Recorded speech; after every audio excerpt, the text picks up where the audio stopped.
Hey folks, Mike here. Now that my wife's gone, I can tell y'all how much this shit costs. I'll go over the build sheet with y'all. I got no secrets. I'll let y'all know anything. But I would highly recommend, if you want to build a 3.6 Pentastar, I highly recommend P&R Engines in Greensburg, Pennsylvania. Like, they're just good. And dude will answer questions. Luke, he's really nice. And the price, I think's good. I got my heads all resurfaced, valves, new valve seats, new valve seals. I did the port and polish job myself, but they went around with a little diamond cutter and like broke all the sharp edges inside the combustion chamber. But I got all that head work done for like $600. And then I'll talk to you about this engine build. So I got the engine build.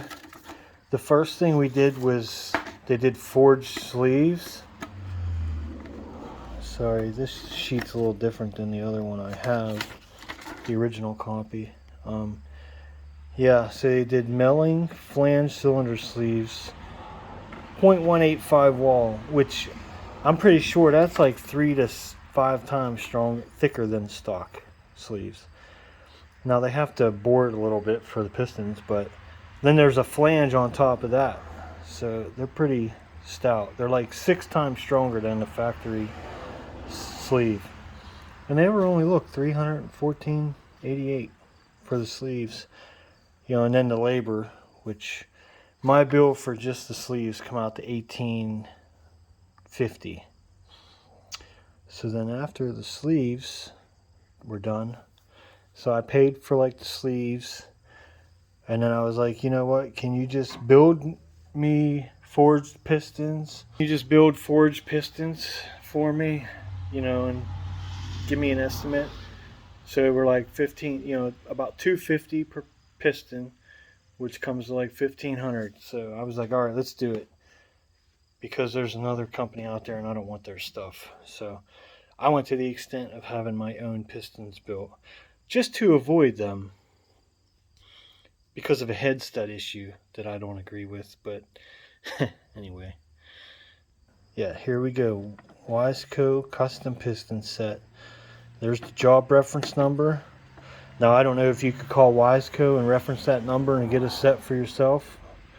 The rings, so they were $14.88.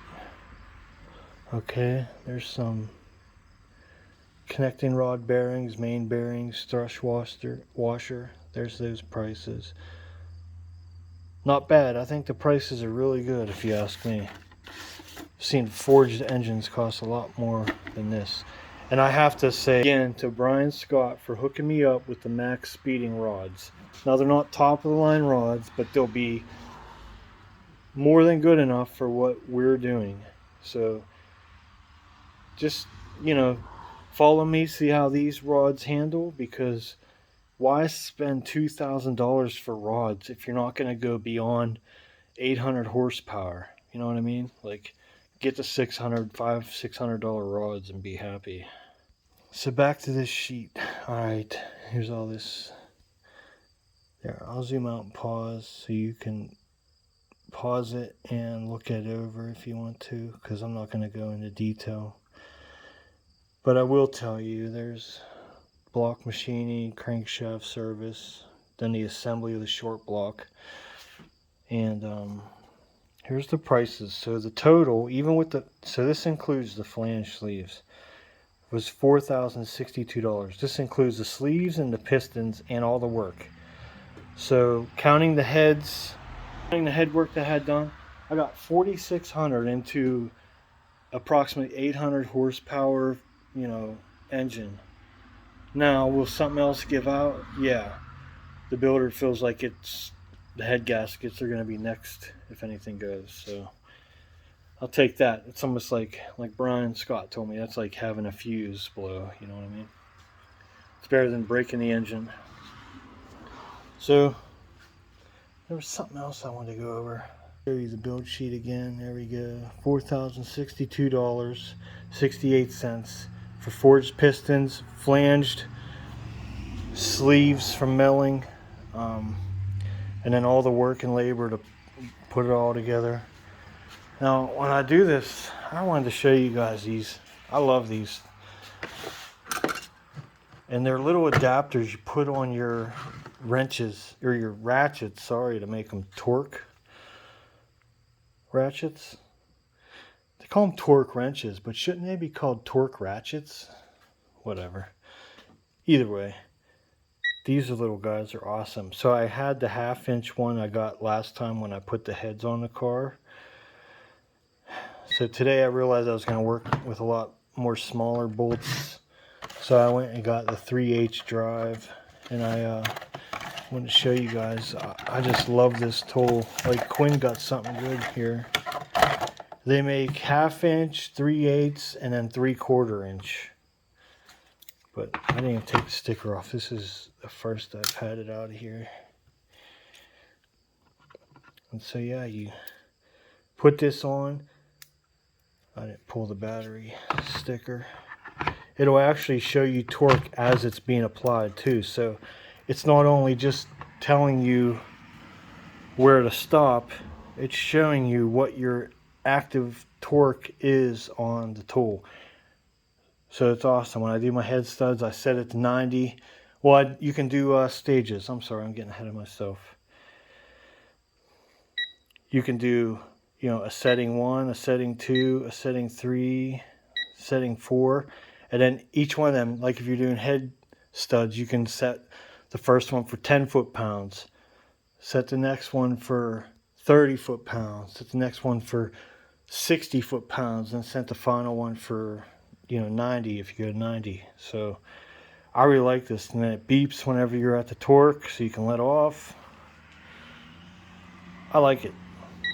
Definitely good. It was 40 bucks. This one was 50 bucks, and then the 3/4 inch one's 60 bucks at Harbor Freight. It's definitely good for you if you don't want to go buy a new torque wrench. And now that thing can go on any ratchet. So I like that. I thought that was worth showing you all. But yeah, I'm gonna try to work some this evening. Excuse me. I want to put things back on the motor.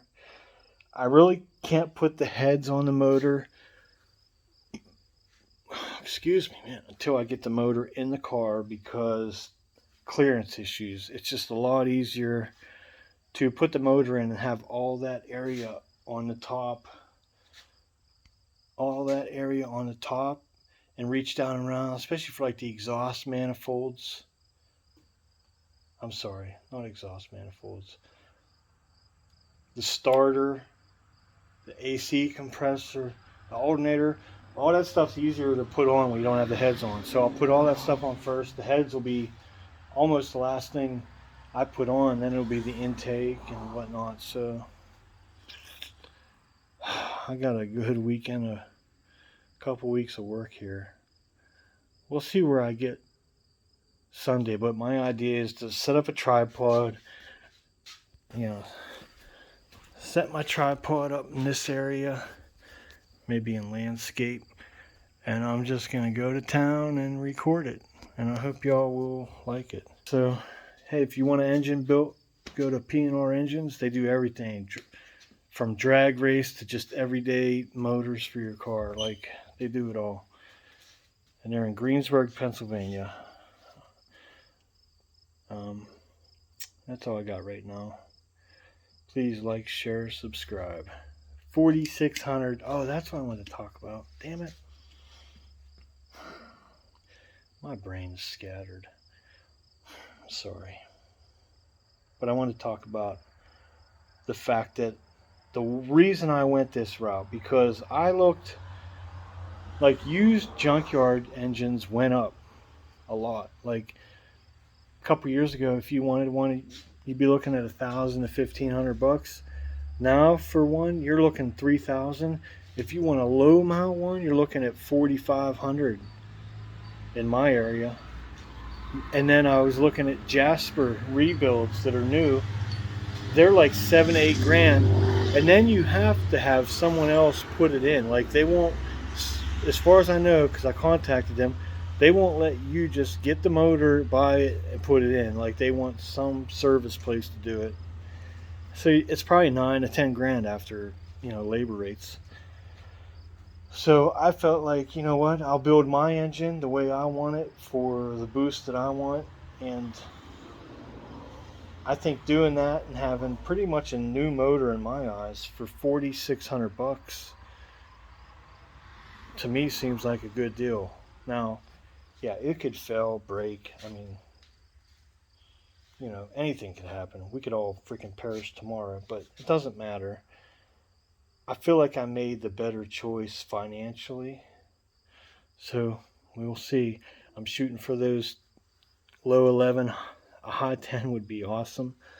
We'll see what happens. But thank you all for the support. Please like, share, subscribe. If you got any questions, let me know. I've been there, done that with this 3.6. So take care, everyone.